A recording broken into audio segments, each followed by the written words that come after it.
Ce 29 mai 2021, au Chili se dérouleront les élections des conseillers des Français de l'étranger. Scrutin initialement reporté en raison du contexte de pandémie dans lequel nous nous trouvons depuis l'année passée.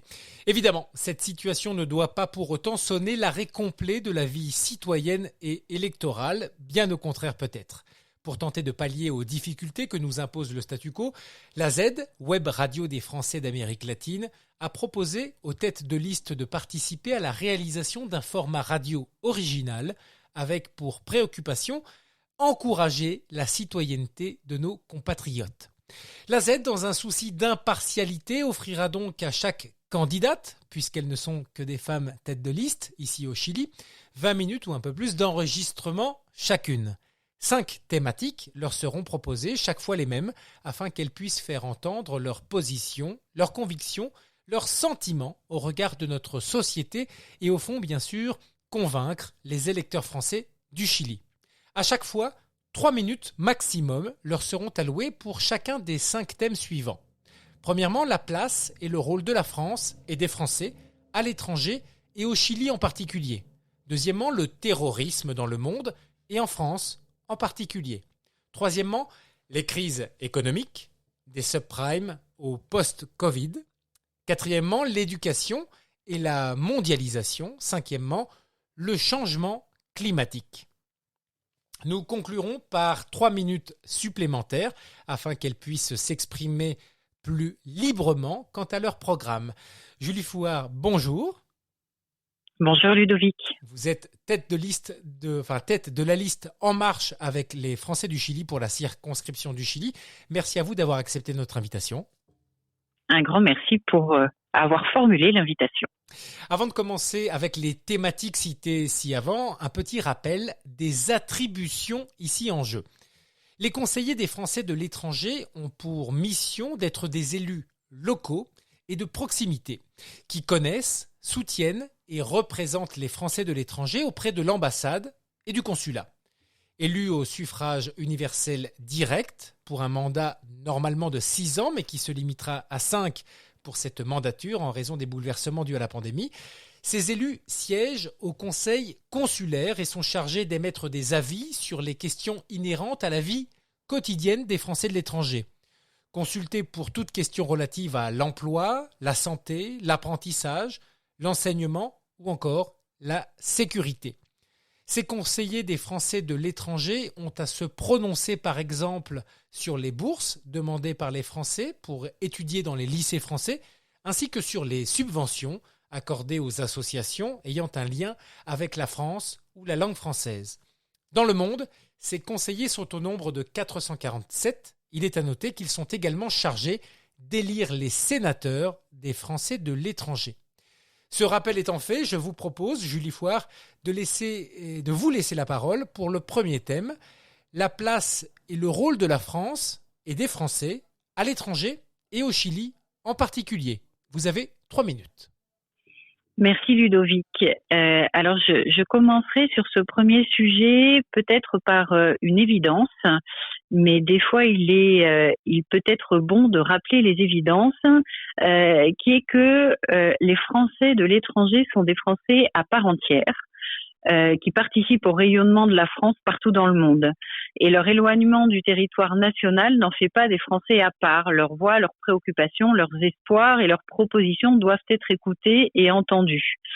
C'est pour ça, et comme vous le mentionnez, que les élections consulaires donc du 29 mai prochain sont très importantes. Je n'ai pas connaissance de beaucoup de pays qui mettent à la disposition de leurs compatriotes, vivant à l'étranger un tel outil démocratique. Donc j'invite tous vos auditeurs et tous les Français au Chili à prendre part à ce scrutin parce que plus nous voterons, plus les conseillers des Français du Chili élus seront représentatifs et pèseront pour défendre nos idées. Alors au Chili, pour venir à quelque chose qui nous est plus proche, on a fait récemment une petite enquête auprès de nos compatriotes pour leur demander quelles étaient leurs préoccupations et leurs attentes dans le cadre justement de ces élections consulaires. et je partageais avec vous le top 5 en fait des préoccupations et attentes qui nous ont été remontées. Le premier sujet, c'est la simplification des démarches administratives françaises. Le deuxième, les relations avec l'ambassade et le consulat de France. Le troisième sujet, l'enseignement français au Chili, donc le sujet des lycées français. Et en quatrième, nous avons la disponibilité et l'accessibilité des conseillers des Français à l'étranger et ex aequo avec ce sujet, la retraite des Français au Chili. Donc on voit aujourd'hui effectivement que ce sont des sujets en fait concrets pour améliorer le quotidien et assurer notre avenir et celui de nos enfants qui est remonté par les Français au Chili. Je voudrais aussi souligner, quand on parle des Français au Chili, qu'une grande partie de ces Français sont des binationaux. Et c'est extrêmement important parce que on n'a pas forcément les mêmes liens avec les France, entre les Français qui viennent s'installer au Chili et les binationaux qui donc généralement sont nés au Chili. Et on a très à cœur de renforcer les liens qui les lient à la France pour qu'ils ne perdent pas la langue et ne risquent pas ensuite de perdre la nationalité.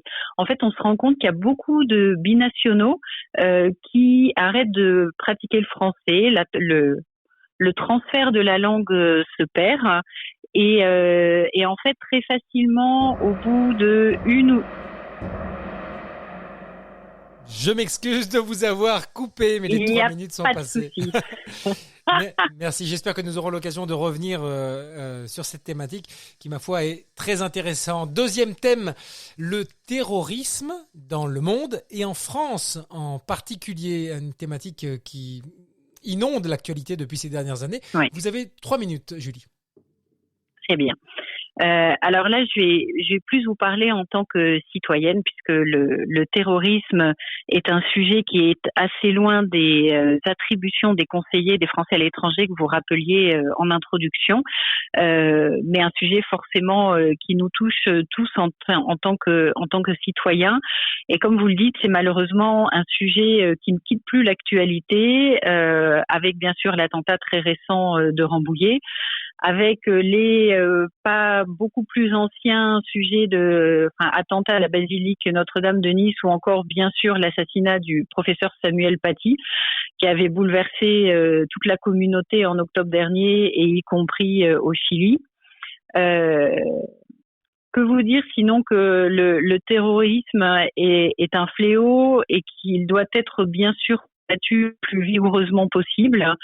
La sécurité est un droit et je pense que en cela, les alliances internationales sont indispensables pour vaincre cette violence qui fauche des innocents et ruine des vies, celles qui sont impactées directement par les attentats, la vie de ceux et de celles qui perdent un être cher.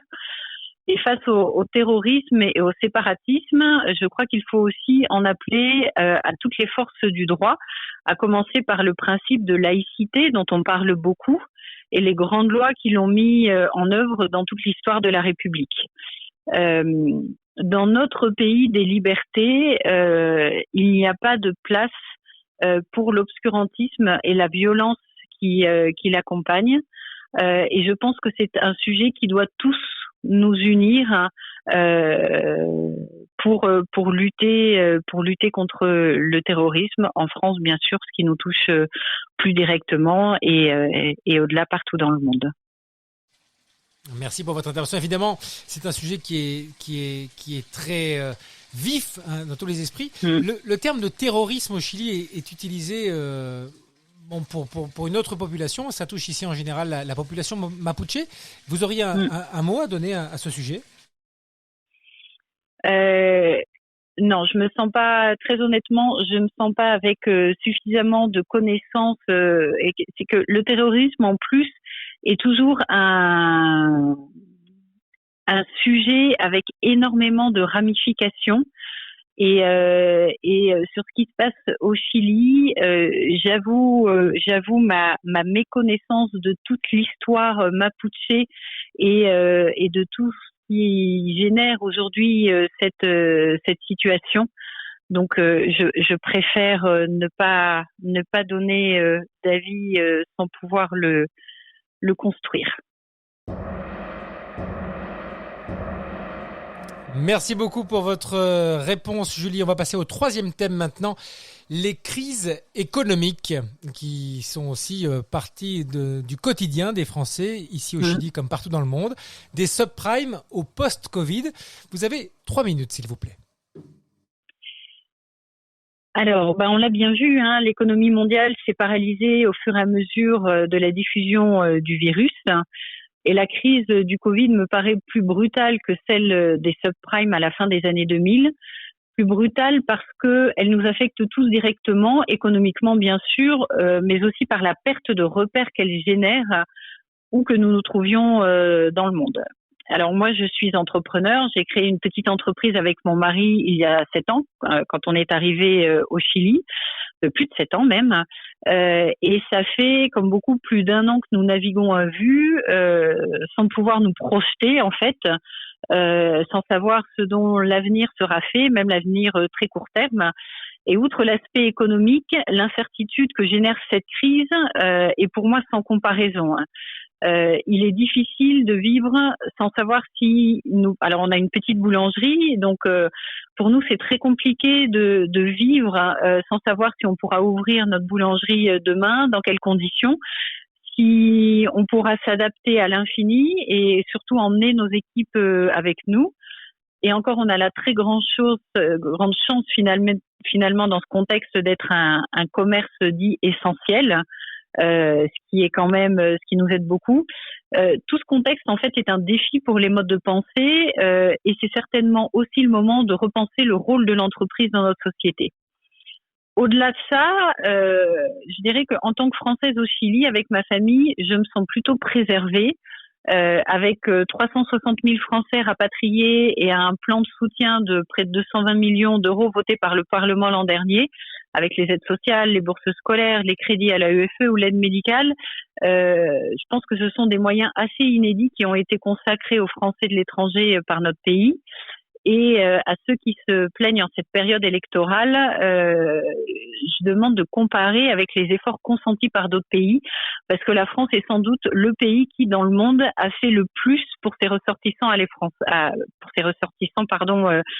l'étranger, et ça prouve en fait que la solidarité nationale s'exprime pour les Français de l'étranger au même titre que pour tous les Français, et que nous ne sommes pas seuls dans cette crise, et ça c'est extrêmement important.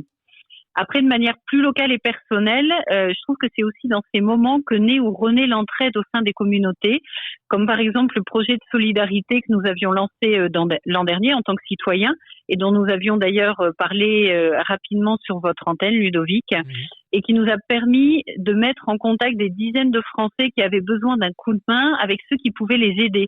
Et ça nous a aussi permis de créer un groupe de partage d'informations sur Facebook, des choses toutes bêtes mais très concrètes. Et ce sont ces liens, cette entraide, en fait, cette solidarité qui nous anime aujourd'hui dans cette aventure humaine que représentent les élections consulaires et qui est à la base de nos propositions pour les Français du Chili. Eh bien, parfait, vous avez terminé juste dans les 3 minutes. Quatrième thème, Julie Fouard, l'éducation et la mondialisation. Vous avez également 3 minutes. Très bien. Alors, l'éducation est un sujet qui m'est cher en tant que maman de 2 jeunes enfants. J'ai été représentante des parents d'élèves au lycée français de Santiago. Ça m'est aussi cher parce que j'ai une grande sœur professeure et directrice d'école en France, passionnée par son métier, et aussi en tant que colistière d'un ancien professeur et directeur d'école. Alors, nous lui réservons à l'éducation une place, bien sûr, très importante dans notre profession de foi. Et là, je parle bien sûr plus particulièrement de l'enseignement français à l'étranger. Nous voulons défendre nos écoles et la qualité de l'enseignement français à l'étranger tout en permettant au plus grand nombre de familles d'en bénéficier. Alors concrètement, ça veut dire quoi? Ça veut dire travailler avec tous les conseillers des Français à l'étranger dans le monde et avec nos parlementaires pour nous mobiliser en faveur d'un enseignement de qualité et accessible au plus grand monde. L'an dernier, par exemple, lors de la crise sanitaire, on parlait des aides tout à l'heure du gouvernement, mais justement, le gouvernement a ajouté une enveloppe de 50 millions d'euros pour les bourses scolaires, qui normalement représente un budget de 100 millions d'euros. Et nous défendrons le projet de pérenniser ce budget additionnel. Cela veut dire aussi participer au comité de direction de nos lycées français au Chili et de toutes les instances où les conseillers des Français de l'étranger sont invités pour s'informer, pour débattre, pour comprendre, pour s'impliquer et tenir nos compatriotes au courant de ce qui se passe. Cela veut dire participer dans la plus grande indépendance à la commission des bourses scolaires dont vous avez parlé, pour une allocation impartiale et adaptée pour toutes les familles françaises éligibles à ce dispositif.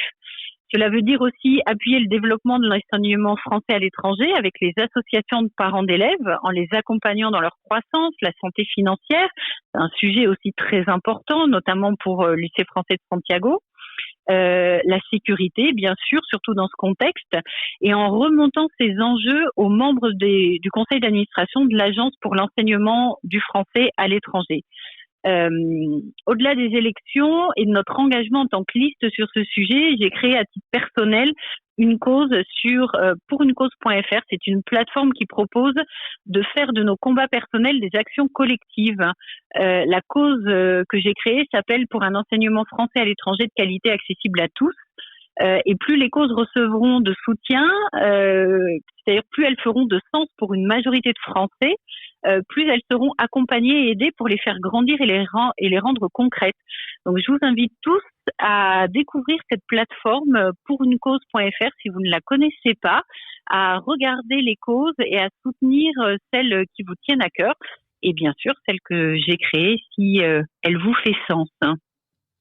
Merci beaucoup. Alors, on peut voir que vous êtes enclin à la digitalisation et utiliser les nouveaux moyens pour la démocratie participative finalement. Je pense que c'est une énorme opportunité et qu'il faut s'en saisir. Ça permet de faire beaucoup de choses, de prendre beaucoup de contacts. Et nous aurons, j'espère, l'occasion à nouveau d'en parler. 5e thème, Julie Foire, le changement climatique, un thème qui touche les Français, mais également l'ensemble de la planète. Vous avez 3 minutes. Alors, j'aimerais parler je vais essayer de vous parler de transition écologique, de solutions et de progrès. Il y a quelque chose, moi, qui me choque profondément quand on parle de l'écologie, c'est quand on oppose le développement économique et la transition écologique. Et je pense qu'au contraire, l'un ne va pas sans l'autre. Ça doit être en fait un cercle vertueux auquel nous devons tous participer, individuellement et collectivement, bien sûr. Et plus que sacrifier la croissance, je crois qu'il est clé, entre autres, d'investir massivement dans la recherche et la mise sur le marché de technologies sobres en émissions de CO2 afin d'atteindre notamment la neutralité carbone pour 2050, qui est l'objectif international. Au Chili, on est non loin de l'Antarctique, on est au pied de la cordillère des Andes, le long de l'océan Pacifique, et je pense qu'on est dans un espace naturel extraordinaire. Donc la lutte pour un monde plus respectueux de sa nature et de ses ressources dépend de chacune et de chacun d'entre nous, de nos habitudes et surtout de notre capacité à les bousculer. Je pense que nous devons être exemplaires dans notre consommation, notre gestion des déchets, notre utilisation de l'énergie, et que, comme citoyens, nous devons exercer aussi une pression constante sur les autorités publiques pour que l'objectif climatique ne s'égare pas et que des progrès concrets soient atteints rapidement et que les actions nécessaires soient faites aussi pour atteindre les projets et les objectifs à plus moyen ou long terme. De ce point de vue, je pense qu'il est important pour le coup que les conseillers des Français du Chili et à l'étranger en général s'engagent. Alors comment? Il y a des actions très concrètes qu'on peut mener. C'est déjà en soutenant les projets associatifs des Français du Chili en rapport avec l'écologie, la sobriété carbone ou l'objectif zéro déchet, par exemple, dans le cadre du dispositif de soutien au tissu associatif des Français à l'étranger que vous avez également mentionné en introduction. en veillant aussi à l'application et au respect des critères environnementaux de la part des organismes publics français et en appelant les entreprises françaises au Chili à faire de même, en compensant bien sûr l'empreinte carbone des déplacements des conseillers des Français à l'étranger et de toutes les actions qui sont menées dans le cadre de leurs fonctions. Et puis, en intervenant aussi pour que tous les nouveaux bâtiments officiels de la France respectent des normes climat et en appliquant ces mêmes normes en cas de rénovation. Je pense que c'est une merveilleuse opportunité quelque part qu'on a de mêler croissance économique, développement social et préservation de la nature et de notre planète. Il nous reste quelques petites secondes. Oui. Et voilà, elles sont passées. Elles étaient toutes petites. Elles étaient toutes petites. Pour terminer, 3 minutes en toute liberté, Julie, afin que vous puissiez présenter aux auditeurs votre profession de foi, votre programme. Vous avez 3 minutes. Merci beaucoup Ludovic. Alors, je vais commencer par me présenter très rapidement. Donc, j'ai 45 ans, je suis mariée, je suis maman de 2 enfants, vous l'aurez compris, tous les deux scolarisés au lycée français de Santiago. Et ça fait presque 9 ans avec mon mari que nous sommes installés au Chili où, comme je l'ai cité, donc nous avons créé ici notre petite entreprise avec laquelle nous avons vécu et vivons encore toute la complexité d'entreprendre et de gérer au quotidien une PME. Que je pense, comme la majorité d'entre nous, je suis passée par les méandres des visas et autres démarches administratives françaises et chiliennes. Et aussi, comme je le mentionnais tout à l'heure, j'ai été représentante des parents d'élèves. Et c'est en fait cette implication à l'école qui m'a donné le goût de l'engagement pour aider et soutenir la communauté française au Chili. Engagement que nous avons concrétisé donc l'an dernier au travers d'une initiative Solidarité citoyenne que j'évoquais aussi un petit peu plus tôt. Aujourd'hui, nous avons à cœur de poursuivre notre action au service de toute la communauté française et franco-chilienne, de tisser ou retisser les liens avec la France et que chacun et chacune se sentent français à part entière, écoutés, respectés et défendus. Et ce sont nos valeurs et nos préoccupations qui constituent justement ce qui nous a rapprochés en tant que liste, l'engagement, la proximité, la disponibilité, le travail en équipe, l'éducation, la planète et la société dans laquelle nous voulons vivre et aussi la société que nous laisserons à nos enfants et à nos petits-enfants.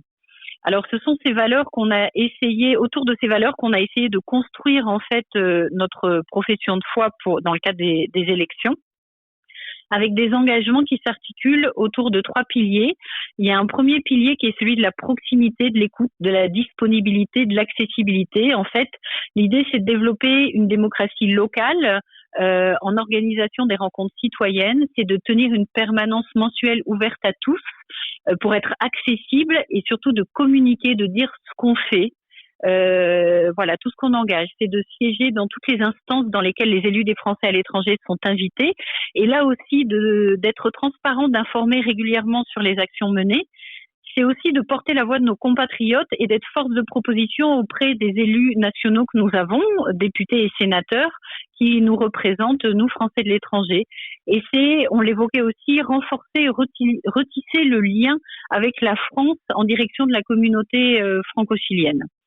Alors, notre deuxième pilier, c'est le quotidien, vraiment. Faciliter, améliorer le quotidien des Français au Chili. C'est jouer un rôle actif de relais et d'interlocuteur auprès du consulat et de l'ambassade. C'est appuyer la simplification et la modernisation des relations entre citoyens et administration française. C'est défendre nos écoles, on en a parlé tout à l'heure. C'est protéger et accompagner nos compatriotes en situation de fragilité sociale. Soutenir et valoriser nos entreprises et les entrepreneurs français au Chili, et c'est soutenir les associations dans leurs actions. Et puis le dernier pilier, c'est promouvoir justement un programme vert, notamment, comme je le citais, en soutenant les projets associatifs des Français de la circonscription en rapport avec l'écologie, la sobriété carbone, l'objectif zéro déchet. Et tous ces engagements... Nous sommes arrivés, je vous ai laissé quelques secondes en plus des 3 minutes. C'est gentil, c'est gentil. Julie Fouard, tête de la liste En Marche avec les Français du Chili pour la circonscription du Chili. Merci beaucoup d'avoir accepté notre invitation. Un plaisir. Merci beaucoup pour cette conversation, ou en tout cas cet entretien différent et très intéressant. Nous vous souhaitons bonne chance. Je ne sais pas si on dit bonne chance aux candidats d'une élection, mais bon, on le dit quand même.